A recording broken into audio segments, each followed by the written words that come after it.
chemistry of acids and bases highly impacts human lives on multiple levels, from medicine to the environment to food production.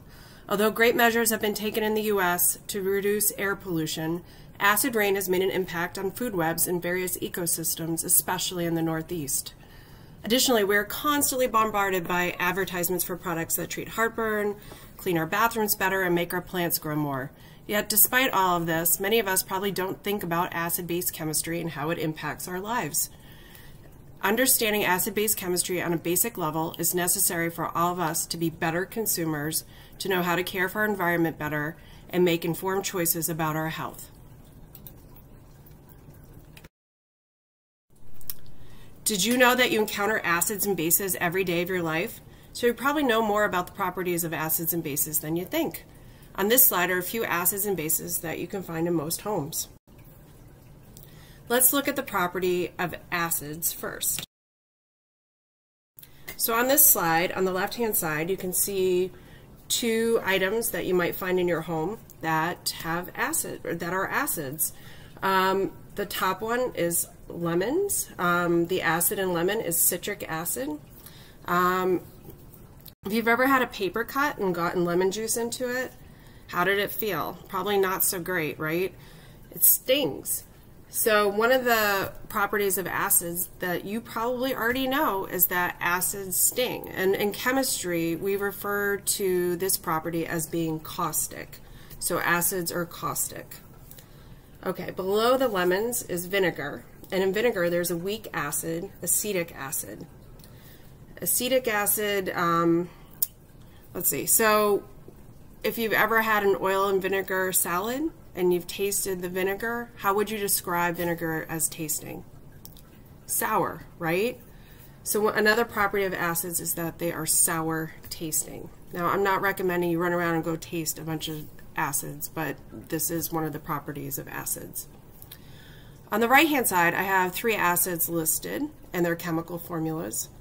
Looking at the chemical formulas, you may see that there's something in common among all three. They either have a hydrogen or more than one hydrogen. And this is a property of acids in that when acids are placed into water, they come apart or dissociate into that hydrogen group, which we call a hydrogen ion, and the rest of the chemicals that make up that acid. So let's just recap what we know. Properties of acids. We know, like when you taste vinegar, which has acetic acid, it's sour, so acids are sour. They can burn, so they are caustic. Think about the lemon juice in your paper cut.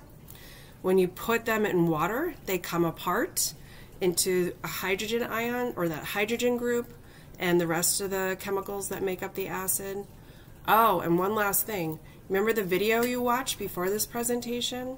Let's think about it. So they took pennies and put them in vinegar and left them overnight. And so there was a chemical reaction that occurred between the acetic acid in the vinegar and the copper in the penny. So another property of acid is that it reacts with metals. Okay, let's look at some bases. So on the left-hand side, we have two household products that you might have seen that contain bases. The top one is Tums. It's an antacid, contains calcium carbonate, which is also the chemical that makes up chalk. So when you're taking antacid, you're basically taking flavored chalk. If you've ever had to take an antacid, you know they don't taste great. So one of the properties of bases is that they are bitter. So how do Tums work? And how does that calcium carbonate do anything as far as heartburn? So let's look at heartburn first. Heartburn basically results from overproduction of stomach acid. Your stomach produces acid to break down the foods you eat so you can get the nutrients that you need to live.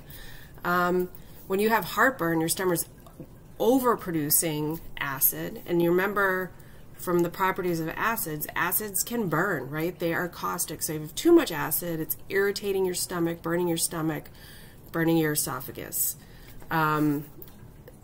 Bases, when added to an acid, dissolve and neutralize that acid. So that is how Tums works. That calcium carbonate dissolves in the stomach acid and neutralizes it.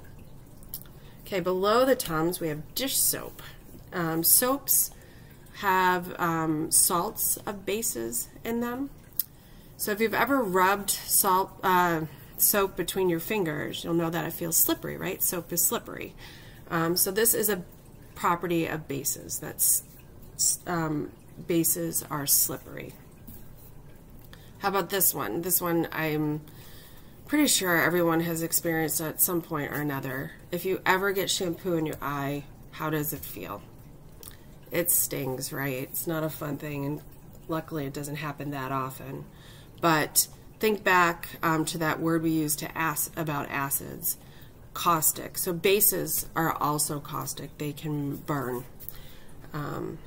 So that is another property of bases. Okay, let's look at the right-hand side of this slide. We have 4 bases listed and their chemical formulas. If you look at the chemical formulas, there's something in common in all of them. It's this OH group, which is also referred to as a hydroxide ion. You can see that in the name of some of these: sodium hydroxide, calcium hydroxide. So when bases are put into water, they come apart into hydroxide ions and the rest of the chemical that makes up that base. So let's just recap properties of bases. We know that they can burn, so think about getting shampoo in your eye. So they are caustic. If you rub soap between your fingers, it feels slippery. So bases, a property of base is that they're slippery. They taste bitter. If you've ever had to take antacid, they don't taste good, but they do fix your heartburn. So, and that comes to the next point. Bases dissolve in acids and neutralize them. And finally, when acids are placed into water, they break apart or dissociate to form hydroxide ions, that OH group.